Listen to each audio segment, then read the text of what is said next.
Semua. Assalamualaikum warahmatullahi wabarakatuh. Perkenalkan kami dari kelompok 3. Anggotanya ada saya, Maya Santi. Yang nomor 2 ada Seri, Nurul Hidayati, Jilvia, Krisnataja, Sony Novabella dari kelas manajemen AR3. Di sini kami akan mempresentasikan tugas ICT desain dari Pak Fatkur. Yang pertama, Google Classroom. Mengenal aplikasi Google Classroom dan tutorialnya. Google Classroom adalah salah satu aplikasi pembelajaran daring yang kian populer selama pandemi COVID-19. Aplikasi Google ini memungkinkan pembelajaran dilakukan secara jarak jauh dengan memanfaatkan jaringan internet. Selain aktivitas belajar mengajar, Google Classroom dapat Anda gunakan untuk berbagai keperluan seperti meeting, workshop online. Menariknya, Google Classroom terintegrasi dengan layanan Google lainnya sehingga mempersingkat proses pembelajaran. Keunggulan Google Classroom untuk pembelajaran online. Yang pertama, lebih praktis dan akses yang mudah. Google Classroom dapat diakses dengan mudah dan aplikasi yang simpel. Dua, pembelajaran lebih efisien. Google Classroom mampu menghemat waktu dan tenaga bagi siswa maupun pengajar. Tiga, melatih kemandirian siswa. Dari Google Classroom, guru dapat mengawasi proses pembelajaran siswa. Yang keempat, fitur yang lengkap. Selain search engine terbesar dengan berbagai layanan, Google Classroom juga terintegrasi dengan Google Drive. Keunggulan yang kelima, memungkinkan pembelajaran jarak jauh. Yang keenam, proses setting dan pembuatan kelas yang mudah. Yang ketujuh, meningkatkan kerjasama dan komunikasi. 8, penyimpanan data terpusat di Google Cloud. Fitur-fitur Google Classroom. Yang pertama ada pemberian tugas, penilaian, arsip pembelajaran. Yang terakhir tersedia dalam aplikasi seluler. Yang kelima, Touch Tool for Families and Guardians. Fitur ini dapat bermanfaat bagi orang tua dalam mendampingi anak selama pembelajaran online. Yang keenam, Teacher Center. Pendidik dapat menemukan berbagai sumber informasi, pelatihan, dan program pengembangan profesional. Yang ketujuh, tersedia dalam 54 bahasa sehingga memudahkan siswa dan pengajar saling berkomunikasi. 8. Penjadwalan tugas pada beberapa kelas. Melalui fitur ini, pengajar dapat menjadwalkan tugas dalam beberapa kelas dalam satu waktu. Kekurangan aplikasi Google Classroom. Yang pertama, tidak dapat bertatap muka dengan pendidik. Yang kedua, menghabiskan kuota lebih banyak. Yang ketiga, penyimpanan bergantung pada kapasitas Google Drive. Yang keempat, aplikasi menghabiskan banyak ruang penyimpanan. Artinya, RAM di HP kita akan termakan oleh Google Classroom. Kesimpulannya, pendidikan adalah prioritas utama bagi setiap anak di Indonesia. Seiring dengan perkembangan teknologi saat ini, sistem pendidikan online seperti Google Classroom sangat diperlukan. Selain menawarkan kemudahan, aplikasi ini dapat menjadi sarana untuk membiasakan diri pada perkembangan teknologi.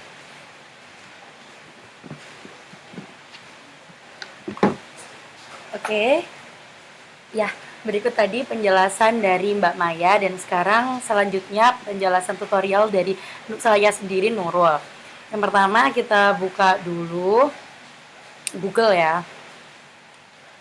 Ya, ini kita udah buka Google-nya. Selanjutnya kita buka Google Classroom. Ya, Classroom-nya masih dibuka dulu ya. Bisa dibuka dari Google, dari Safari atau dari mana aja. Setelah itu kita klik tanda tambah yang ada di pojok kanan, yaitu kita bisa join kelas atau create kelas. Nah, saat ini kita mau buat kelas, jadi kita klik create kelas ya. Oke, setelah kita buka, klik tanda panah yang di bawah itu, lalu kita isi kelas 6-nya itu dengan judulnya ya. Itu kita klik dulu kelasnya ICT kelas, terus kita kasih AR3. Ini bebas ya, bisa diisi apa aja sesuai dengan materi yang akan dibawakan. Nah, ini kita ketik dulu manajemen ya, 2021. Setelah diisi semua, kita bisa klik create.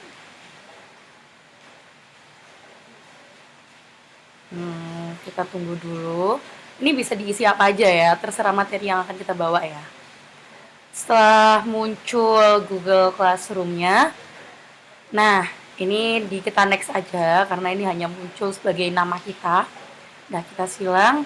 Nah, untuk di kiri itu ada kelas kode, itu kode kita yang akan kita share Nah, kita klik 3 tanda itu.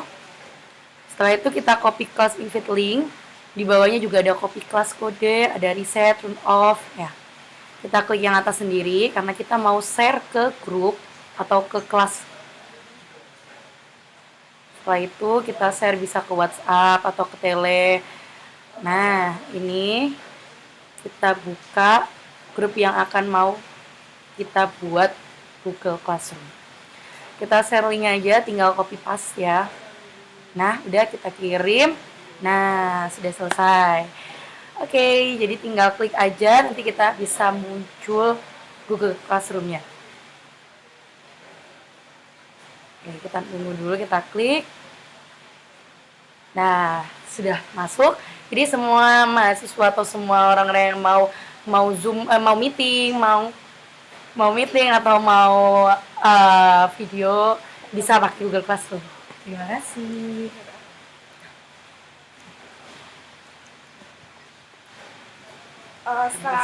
Setelah Mbak Nurul menjelaskan, di sini saya Julvia, saya akan menjelaskan Camtasia. Pengertian Camtasia sendiri adalah software untuk screen capture, learning, content creator, video editing, dan membagikan video yang dibuat melalui satu aplikasi. Alat perekam layar monitor ini tidak merekam seperti kamera yang biasa kita gunakan. Software ini harus kita install di komputer sehingga bisa digunakan untuk merekam video digital dan kualitas audio yang cukup baik. Setelah pengertian Camtasia, aku mau menjelaskan fitur-fitur dalam Camtasia. Yang pertama, Camtasia Recorder. Camtasia Recorder digunakan untuk merekam seluruh aktivitas layar berdasarkan kebutuhan pengguna. Yang kedua, Camtasia Studio. Penggunaan diberikan kemudahan untuk melakukan proses editing dari hasil video yang direkam melalui tangkapan layar yang sudah dilakukan pada fitur recorder sebelumnya. Yang ketiga, fungsi Camtasia. Fungsi Camtasia yang pertama, menyimpan file. Menyimpan file dalam bentuk video yang biasanya dikenal dengan tipe file dengan extension AVI, MPG, WMP. Hal ini sanggup diputar di media player atau QuickTime. Yang kedua, menyimpan makromedia. Menyimpan makromedia mempunyai tipe extension seperti SVV. Untuk yang ketiga, menyimpan dalam HTML, di mana dalam tipe ini sanggup untuk browser ke internet. Setelah itu, ada kelebihan Camtasia. Kelebihan Camtasia yang pertama, adanya fitur webcam, recorder video dan audio. Yang kedua, dapat melakukan edit video. Yang ketiga, lebih ringan dibandingkan aplikasi yang lainnya. Dan yang keempat, adanya fitur render dan bisa diupload di Google Drive. Untuk Camtasia juga ada kekurangannya. Yang pertama, dibandingkan dengan Adobe Premiere, fitur Camtasia kurang lengkap. Yang kedua, aktivitasnya masih bisa dibobol dengan crack and patch. Yang ketiga, terkadang kurang support. Yang keempat, ada beberapa file dalam format kurang mendukung. Untuk yang terakhir, tidak dapat merekam game. Berikut adalah kesimpulan Camtasia. Kesimpulan Camtasia adalah software untuk membuat capture dari screen monitor menjadi single file atau AVI file. Camtasia dapat melakukan capture untuk area desktop, screen, fixed area dengan melakukan skor pada desktop.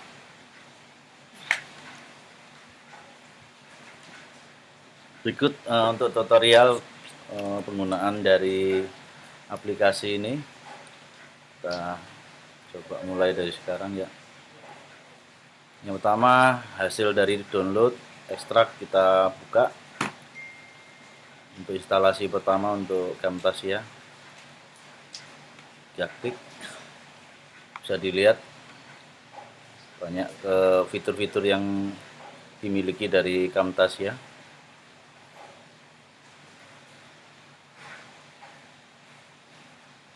Lalu bisa di-share juga di video YouTube ataupun tutorial screen capture lainnya.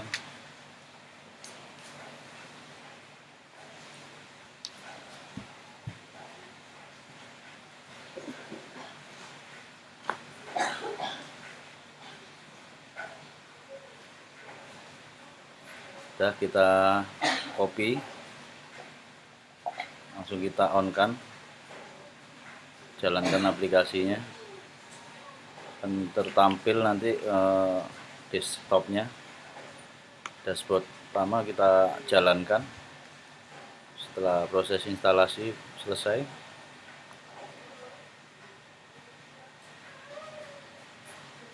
oke, sudah masuk.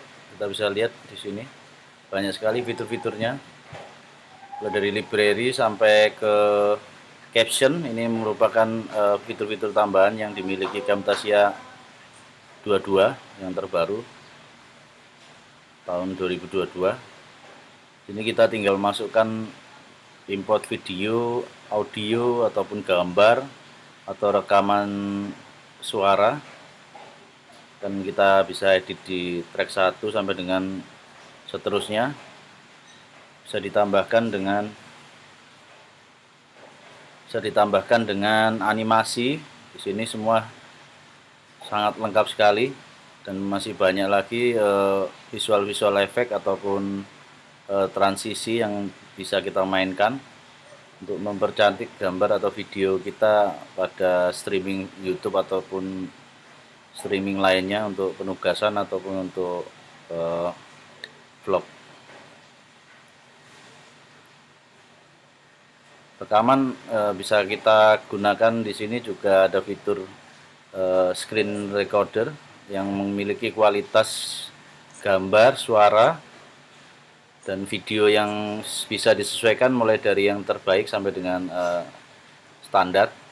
Biasa kita gunakan medium untuk mengantisipasi penggunaan data yang berlebihan atau penggunaan paket.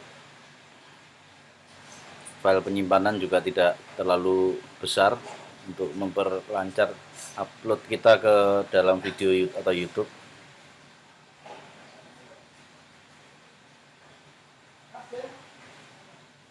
Oke, dari saya selesai. Mungkin akan dilanjutkan untuk aplikasi ICT Design komputer selanjutnya, yaitu aplikasi Zoom meeting untuk pekerjaan atau untuk penugasan kita pembelajaran. Terima kasih. Kurang panjang kan? Enggak.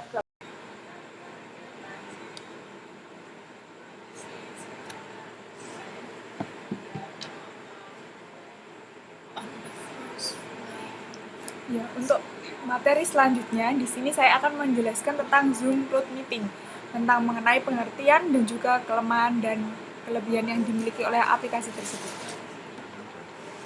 Yang pertama untuk pengertian. Jadi di sini sendiri pengertian dari Zoom Cloud Meeting merupakan aplikasi meeting online dengan konsep screen sharing. Aplikasi ini memungkinkan penggunanya bertatap muka lebih dari 100 orang. Aplikasi Zoom ini memberi kemudahan kepada setiap pengguna untuk tetap bertatap muka, berbagi informasi, dan tetap terhubung satu sama lain meskipun memiliki jarak yang jauh. Jadi, semisal kita mau mengundang meeting teman-teman kita yang ada di luar kota, nah itu bisa banget kita pakai aplikasi ini ya. Nanti kita bisa bantu untuk tutorialnya di belakang ya. Selanjutnya, dari aplikasi tersebut ada memiliki beberapa kelebihan yang ada pada Zoom Cloud Meeting. Untuk yang pertama, kelebihan dari aplikasi tersebut adalah memiliki kualitas video dan audio yang bagus. Jadi udah nggak usah diragukan lagi ya dari untuk kualitas video dan audio yang ada di Zoom Cloud Meeting ini ya. Untuk yang selanjutnya dari kelebihan yang kedua, bisa merekam aktivitas video dari conference. Jadi untuk aktivitas yang ada di Zoom Cloud Meeting ini nanti bisa kita rekam, setelah itu bisa langsung tersimpan untuk penyimpanannya ya. Untuk yang ketiga, tersedia obrolan tim dan memiliki fitur penjadwalan. Jadi ada berbagai banyak fitur yang dimiliki oleh Zoom Cloud Meeting tersebut untuk mengenai pengaturan penjadwalan. Setelah memiliki kelebihan, tentu saja semua aplikasi pasti mempunyai kelemahan ya. Di sini juga saya akan menjelaskan beberapa kelemahan dari Zoom Cloud Meeting. Untuk yang pertama, expose data dikirim ke Facebook, karena dulu sempat beredar ya untuk loginnya kita memakai data yang ada pada Facebook. mungkin ada kelemahan dari pihak Zoom. Jadi untuk data-data yang kita kirimkan di Zoom ini mungkin masuk di Facebook. Yang kedua ada isu penggunaan enkripsi, selanjutnya rentan pencurian data, ancaman malware, komputer zombie, key management system. Jadi bisa kita tarik kesimpulan untuk aplikasi Zoom ini merupakan sebuah aplikasi yang dapat menunjang kebutuhan komunikasi dimanapun dan kapanpun dengan banyak orang tanpa harus bertatap muka secara langsung. Aplikasi ini dapat digunakan dengan PC dengan webcam, kamera dengan webcam, laptop dengan webcam, dan juga smartphone begitu. Jadi misal kita keluar rumah nih, kita nggak bawa laptop tapi kita cuma bawa HP, kita pasti bisa untuk menggunakan Zoom Cloud Meeting ini. Begitu. Sekian presentasi dari kelompok 3, ada kurang lebihnya mohon maaf. Wassalamualaikum warahmatullahi wabarakatuh.